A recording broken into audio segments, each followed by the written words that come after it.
Some of you who were here a couple of weeks ago might remember that I confessed that I thought God was playing with me.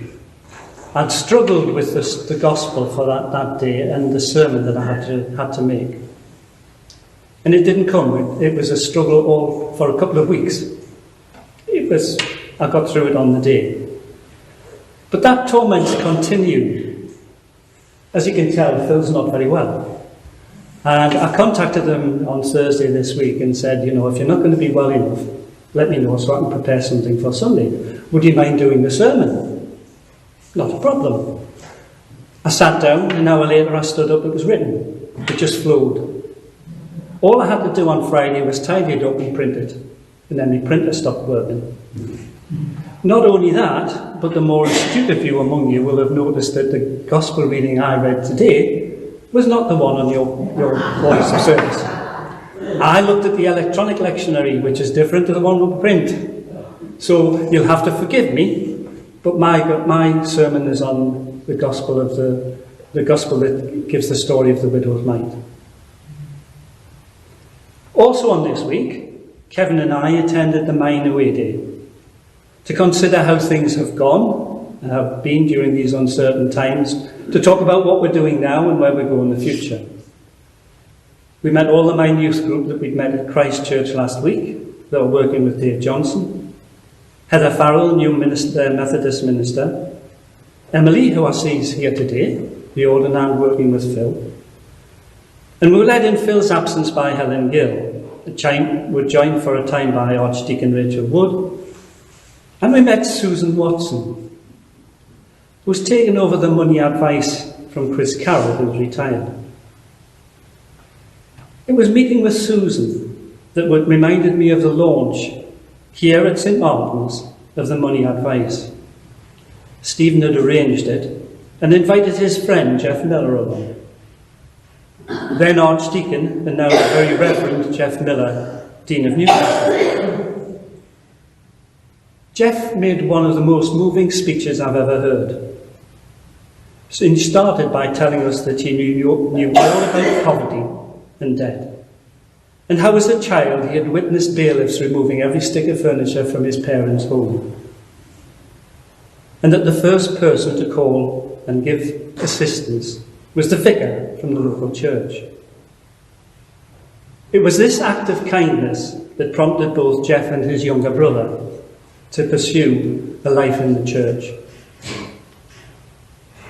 Often today, those in power lack compassion and take advantage of others. And who amongst us who were present can forget that impassioned sermon that Stephen delivered? It's one of the few times that I've seen a very angry Stephen Herbert when it was announced that the much vaunted Newcastle United were going to be sponsored by that poisonous organisation Wonga. Most big business has no heart, no love of God. In fact, they often stand between us and God. The widow in today's gospel encourages us to hold on to our faith on a God who will not disappoint us. Jesus always championed social justice, which meant caring for the less fortunate in society. He and the disciples were sitting in the area of the temple near the treasury. There were 13 trumpet-shaped chests, where people could deposit their gifts. And he could also see quite clearly and hear what the rich people were giving. He could see the large sums of money that the scribes and the wealthy gave. And he could also see how much the widow gave. And he used that comparison of those gifts to illustrate their significance. The wealthy gave out of their abundance. That is, they gave out of what they had left after they'd paid all their bills and purchased all the necessities of life. In contrast, the poor widow gave all that she had, and as a consequence of that, probably went without food. In Jesus' eyes, she gave more than all the rich people simply because she gave everything to God. That richness can extend to churches today. Joyce and I have a beautiful parish church in our home village.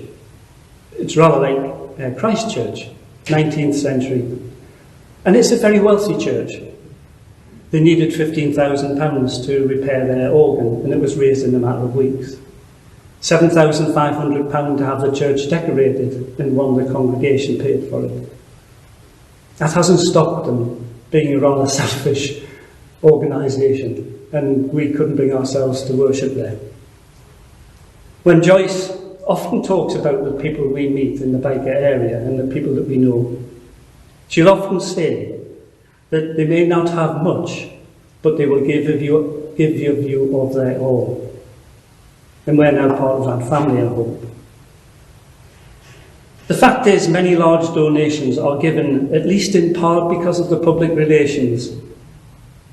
Jesus doesn't condemn large gifts from the wealthy, but he does say that the effect of the widow's small donation is even bigger than any large donation because she gave out of what she had. She put God first, and she's an example for us to follow. Love and giving illustrate our lifestyles and what we are made for. Life is meant to be lived outwardly, not inwardly, and God has hardwired us for generosity. When we live generously, it shows in our faces and in our lives. People in the health profession are an example of this. They show genuine care. They're in it not for the show, but for the care. Our granddaughter, Mia, was a bit of a nightmare as a teenager. No, she was a lot of a nightmare as a teenager. She's 19 now, and she works in dementia and end-of-life care. Joyce and I were out with her and her boyfriend at a pub. For no apparent reason, she burst into tears. She was remembering talking to one of her patients who was born with severe scoliosis and now very frail, and she showed her photographs of herself in her youth when she had a boyfriend, also in a wheelchair. God measures not by what we give, but by what we keep for ourselves. He measures gifts by the sacrifice involved. That's why Jesus valued the widow's gift. She sacrificed her well-being in order to show her love of God, just like Jesus showed us in dying for us on the cross. Jesus often picks out examples, real people, stories and illustrations to make a point and to call for a response. And here he does it again. Jesus uses the particular poor widow as an example of sacrificial generosity. Jesus pointed it very directly to the faith and generosity and the trust of the poor widow as an example to his disciples and for us today. Can I just return to Jeff Miller to finish? I remember when Jeff had finished his story, he gave us a blessing, and I'd like to leave it with you today. It's called the Franciscan blessing. May God bless you with discomfort, at easy answers, half-truths, and superficial relationships, so that you may live deep within your heart. May God bless you with anger at injustice, oppression, and the exploitation of people, so that they may want for nothing justice, freedom, and peace. May God bless you with tears to shed for those who suffer in pain, rejection, hunger, and war, so that you may reach out your hand to comfort them in their pain. May God bless you with enough foolishness to believe that you can make a difference in the world, so you can do what others cannot be done, to bring justice and kindness to all of our children and the poor. Amen.